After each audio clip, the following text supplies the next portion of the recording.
This is Dr. Neil Burnie. He lives in Bermuda, a stunning Atlantic island 640 miles east of North Carolina, USA. So now yeah. He spent the last 30 years practicing veterinary medicine, but now he's transferring his veterinary skills to help save, protect, and learn more about the incredible marine life of Bermuda's ocean. This is a completely wild shark. Alongside his dedicated ocean vet team are a number of scientists, marine biologists, off the back fin. and specialist master divers, helping to perform a number of unique and dangerous procedures in a bid to safeguard critically important marine species. Together, the team will be fitting satellite tags to huge tiger sharks, saving precious green turtles, dissecting giant blue marlin, and obtaining unique toxin samples from 45-ton migrating humpback whales. Yay! Whoa! My knees are like jello. Yes, man. This is Bermuda, home to Dr. Neil Burnie, the ocean vet.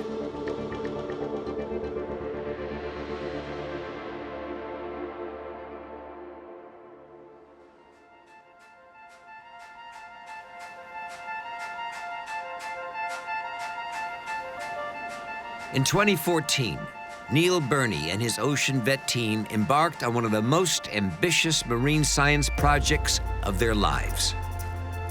Over 131 days of filming, the team tagged, rescued, studied, sampled, swam with, and released some of the most breathtaking marine life in Bermuda's beautiful ocean. There's nothing better than to be out in the open working with live animals. It's just the best job in the world, right, Pluggy? You got it, mate. He said, you got it, mate. We got it. In this special episode of Ocean Vet, we go behind the scenes of this unique, groundbreaking series. It's been an unbelievable first day's filming for this first series of Ocean Vet. I don't know if you can see that, hear that behind me. This is Bermuda, people. It's incredible. The cast and crew reveal their favorite moments, close calls, and toughest challenges.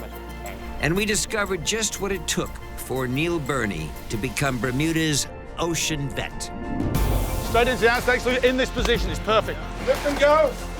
Drop the towel on his head. Towel on his head immediately. As we're traveling through the deep oceans, we've come across a pod of bottlenose dolphin, and they're actually riding the bow with us. So in the last few minutes, we've had 3 tiger sharks turn up in our chum sling. So we're gonna get in the water and swim with them. We want you to love these sharks so you don't kill these sharks. This fish is gonna swim, man. His dorsal's up, he's gonna swim, I tell you. You never know what you're gonna find here in the Bermuda Triangle. Cool. You still with us?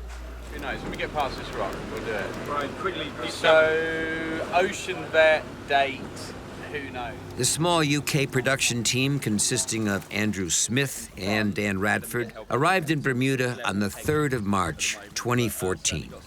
Working alongside Neil Burnie, the ocean vet, Choi Ming, the series marine biologist, Dylan Ward, the second boat captain, Oscar Doyce, dive support, and Andrew Kirkpatrick on underwater camera, they set out on the monumental task of filming and completing 11 scientific marine projects. What's going on? He's about to take a biopsy. The first part of the shoot was to obtain blubber samples from migrating humpback whales. The goal? To test for dangerous man-made toxins. I think the most challenging part of the whale episode has been you never know on any one given day whether you're going to have whales that want to play or not. And when I say want to play, having whales that breathe at the surface 2 or 3 times and then go back down for 20 minutes is normal behavior for them. But it's no good for making a TV show, and it's certainly no good for trying to get biopsies from whales. I don't want to spook it. It's right here. Oh my gosh. Repeatedly, the team took the tiny inflatable boat within touching distance of 50-ton whales. It's a very dangerous place to be, especially if you're carrying state-of-the-art camera equipment and harnessed to the boat. Filming a television series like Ocean Vet is just full of dangerous things.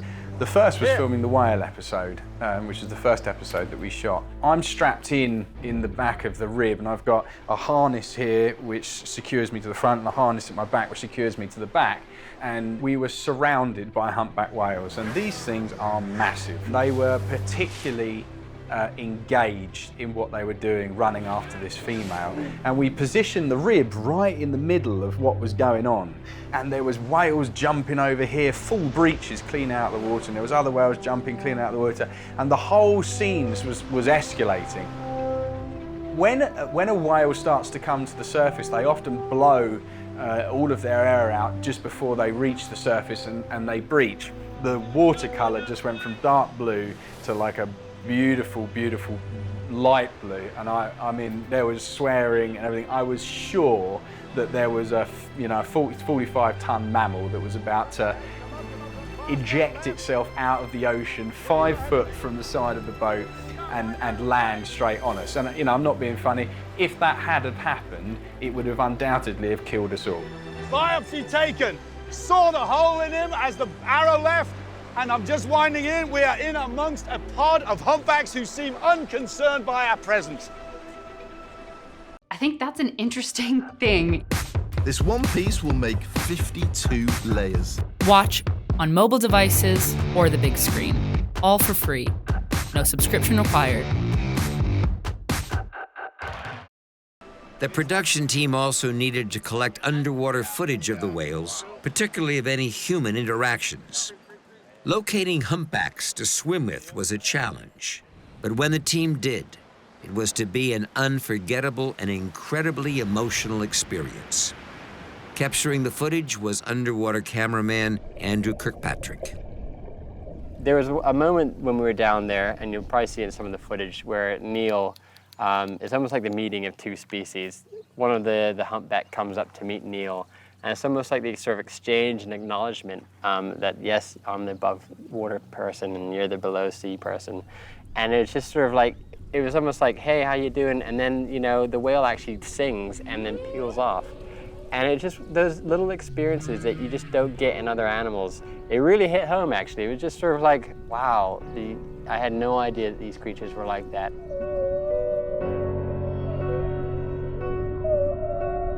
For the entire team, this single encounter was to become the most memorable of all their wild interactions.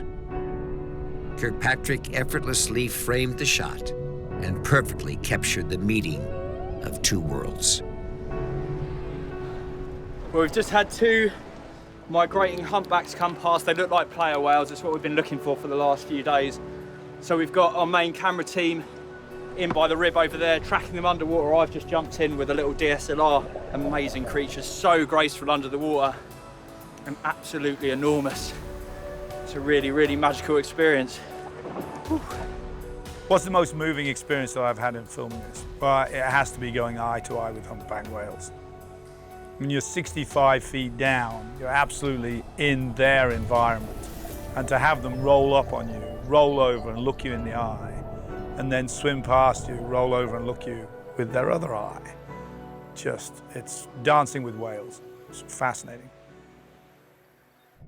It was these initial encounters that forged the trust and respect that would ultimately carry the team through the rigorous and demanding filming schedule. Sharks are featured heavily in the series, some of which are considered the most dangerous shark species on the planet. However, for the Ocean Vet crew and the production team, it was other working environments that posed greater risks. I would say the most dangerous experience is probably diving and running short on air on our single tank dives to 120 feet and then coming up. Neil's dive skills were truly tested during the grouper episode, when the team were testing and working with a new tagging trap 120 feet under the ocean. After working to position the heavy trap, Neil found his air supply was much lower than he previously thought. Anybody that goes to 100 feet, doesn't matter how much experience you have, you got to pay attention. You got to be on your game. It's not something you can take for granted because there are serious inherent dangers involved. Particularly as we're very far offshore as well. So medical Professional medical help is just that much further. As Neil was checking the tether line, he made a quick descent to the trap. During this descent, his spare regulator malfunctioned and released the remaining air in his tank. Neil quickly found himself in serious trouble. When they were coming up, they realized they were completely out of air, so we had to drop a second tank down to about 30 feet, where they sat for a bit and did their decompression stop. And they had to breathe with another tank on a rope, which was not that safe. On top of that, Neil used what's called the comms mask. Now the comms mask encompasses your eyes and your mouth. So when you take your mask off, it is your air as well. So he had no mask, and he had to put the second regulator in his mouth without any mask because he couldn't have used the comms mask. And that was a little dangerous, but it's what they had to do to get the shot done. And these guys risked their lives many times to get that shot or get that bit of science recorded. And we got it done. And with other crews, they might not push the limits like that, but because we did, we were able to get the information that we wanted. The Ocean Vet team and the production crew spent days studying and filming Bermuda's massive tiger sharks. This put Neil and his entire team, including the production crew, in the water with these massive predators. Although strict safety procedures were followed, a shark attack was always in the back of everyone's mind. When you're doing this, the stickman thing, when you're protecting your cameraman from, the potential that a shark comes up and bumps him or bites him or something like that, you have to be extremely diligent. One of the things that I find a trip is if you're on land, all of us, we experience our environment pretty much in 2D. You never really think about depth. You never really think about something coming at you from above. Well, when you're in the ocean and you're actually in that blue water, you got to be thinking 360 all the time. Like you got to be thinking above, below, your awareness, like your spatial awareness. You're always spinning around. You're always looking behind you, looking below you, for Andrew's sake and for your sake. Back in 2009, when the team began swimming with tiger sharks, their experience was limited. During one of Andrew Kirkpatrick's early dives, he witnessed a tiger shark coming very close to taking a bite from Will Tucker's leg, one of the safety team at the time. So obviously what we do is not a regular job, and no matter how much you prepare, there's always going to be an element of danger. And the real danger for us is obviously being bitten by a shark. And if that ever does happen, there's really not much that you can do. People have been like, hey, what sort of medical stuff do you have on board? And do you have these, foam injectors and all that sort of stuff? And the bottom line is we're so far out there, if you were to be bitten on the arm or the leg, you're probably not gonna make it. The team's distance from emergency medical attention was so great that even the smallest of accidents had the potential to become life-threatening injuries. But it was Neil's experience and knowledge of these sharks that helped keep the team safe. Other people would say, Neil, you had a tiger shark circling you repeatedly and coming up at you during that repeated circling. Surely that's an attack by a 12-foot tiger shark. That would be the most dangerous thing. And to that I would say, I've got so used now to dealing with these big predators that at the moment, that doesn't frighten me at all. I'm adrenaline fueled, yes. I'm on edge, yes. But am I actually frightened? No. After nearly 8 weeks working way out in the open ocean, there was a slight reprieve when filming started on the Eagle Ray episode. So we're deploying the net. We come right in against the shoreline. We're deploying the net. We're going to try and capture this ray. For the first time during the long shoot, the team found themselves working in the relative luxury of Bermuda's protected and simply stunning Harrington Sound. It was also the team's first opportunity to work with the legendary collector, Chris Fluke. I mean, eagle rays are probably one of the more challenging sort of animals that I had to catch with Ocean Vet because they're very smart. We completely underestimate them. They've got the biggest brain to body ratio of any fish, or pretty much any animal on the planet, I believe. Anytime you've caught one before, just the way it acts, I can tell whether or not we've caught it before just because it will do the opposite of what a normal ray you would expect it to do in that situation. They can go underneath the net very fast. They can go over the top of the net. They're faster than the boat. So, quite a challenging animal to deal with. Aerial videography was crucial in reducing some of these challenges and allowed the team to film and scan the locations to find the rays for tagging. So there's a couple of things that will help you spot eagle rays when it's flat light like this. The first is a good set of Polaroid glasses, but the second, and my favorite, is this. This is a gyro stabilized camera mounted on a quadcopter. Let's go.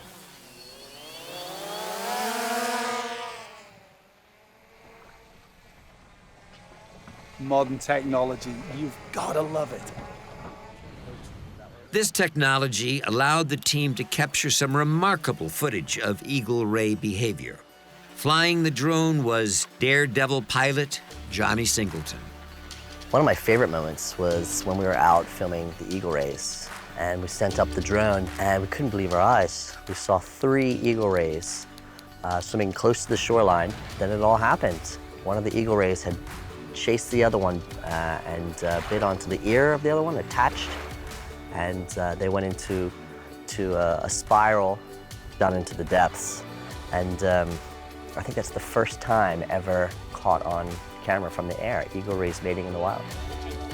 The Ocean Vet team and the production crew had now witnessed, filmed, studied, and protected some of the world's most remarkable marine species.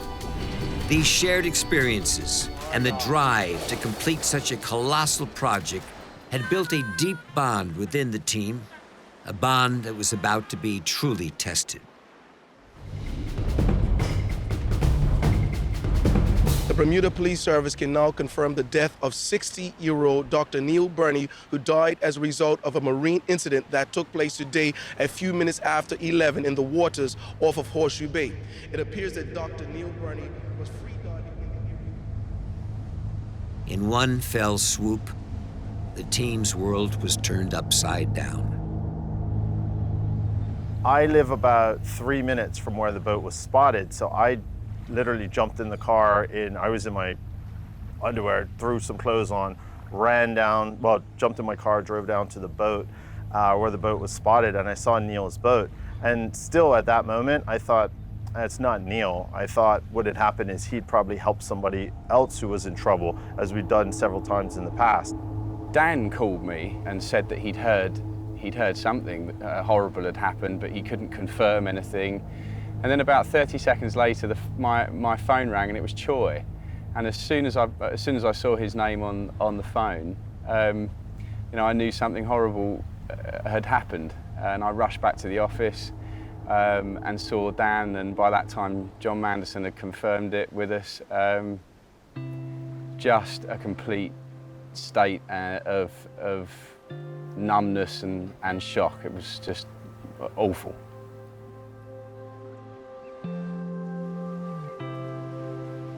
Neil died on November the 11th, just after 11 a.m., 1 week after filming completed.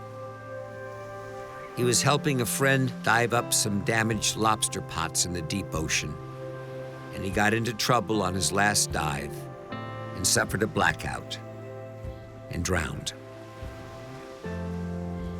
I think when I found out about the accident with Neil, it was just shock more than anything else. Obviously, we'd spent the last 3 months doing some incredible things with some amazing species in the ocean, and some of them quite dangerous, So I found it hard to compute that Neil had gone in the way that he'd gone, that it had been as a result of this, quite innocent accident. Yeah, if I could tell Neil anything now, I'd just tell him thanks for all the incredible experiences, man. Thanks for including me in all these things. Thanks for answering your phone call like the 15th time, but still like answering your phone and taking me out there, dude. Just thank you so much.